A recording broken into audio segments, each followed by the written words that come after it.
So, I've been thinking.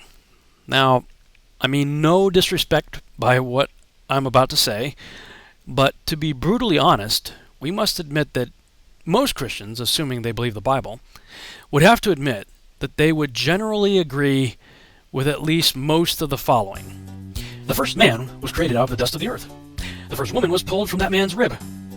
A talking snake, or serpent if you prefer, deceived the woman, and she got the man to eat some fruit, which caused all people thereafter to be in sin. They were booted out of a garden, and a dude with a lightsaber kept them from going back. The two people then had children, and one killed the other. The dead one's blood then started to cry out from the ground. Later, angels came down and mated with women, thus producing massive giants. Through the evil of the angels and subsequent hybrid offspring, the world became totally corrupt and violent, so God wiped out everything except a small population of people, birds, reptiles, and animals, who all fit into an ark. Sometime after the flood, lots of people got together in a valley to build a tower to reach into heaven, so God jacked up their languages. A dude was chosen to become the father of many nations, even though he was 100 years old and had yet to produce one child with a woman who was almost just as old as he was. His nephew's wife was turned into a pillar of salt when she looked back to see their former place of residence being obliterated by fiery hailstones. The old man eventually did have a son who had a bunch of kids, and their offspring would later end up becoming slaves in Egypt, but God rescued them because they killed an animal and smeared its blood on their doorposts. They were led by a pillar of fire out to a sea which was split open for them, and they walked through it. After walking through the sea, they went to a mountain and got some stones upon which God himself wrote 10 simple rules for living godly lives in a relationship with him. Then, after wandering around for 40 years due to disobedience and a lack of faith, being fed by something they called, what is it, that would always just show up for them to collect and eat, and drinking from water that burst forth from a rock, which was struck by a stick, the next generation eventually got to go into the Promised Land. Meanwhile, a dude with a talking donkey is hired to try and curse them, but he fails. Once in this land, they would march around a high-walled city, then blow horns that were cut off of animal heads, and the walls of that great city suddenly came crumbling down. Then they fought and killed a bunch of giants.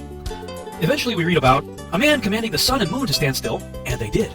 A dude would wipe out an entire army with the jawbone of an ass. An axe head that floated. Another dude who jumped into a fiery chariot and flew away. The sun going backward for some other dudes. Guys getting thrown into a fiery furnace, but not burning.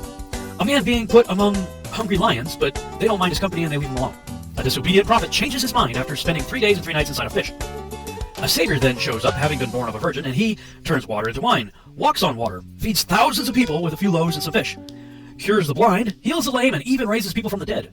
Gets murdered in the most brutal fashion imaginable, but then raises from the dead 3 days later. After hanging out with his followers for a little while longer, he then flies up into the clouds with a promise to return. His followers later do some pretty wild stuff too. One guy's shadow heals people, another man transports from one location to another, still another passed out cloth that had touched his body and people got healed. Believers in this Savior eagerly await his return, when he comes down from the clouds riding on a flying horse, followed by a ton of others doing the same, in white robes. When he comes back, he wipes out his enemies with a sword coming from his mouth. All the stars in the sky then come falling down to earth as the heavens get torched and rolled up like a scroll. A massively huge city then comes flying down from the sky, and we who believe in this Savior all live happily ever after.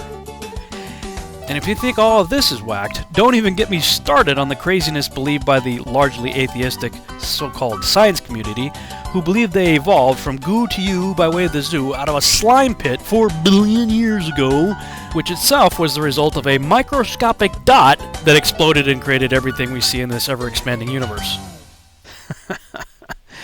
Yeah, now that's crazy. So, with all of this in mind, and many more such things that I didn't list here, I'm really curious as to what exactly is so crazy about the notion the Earth could possibly be flat. Just saying, all things considered, that's actually quite funny.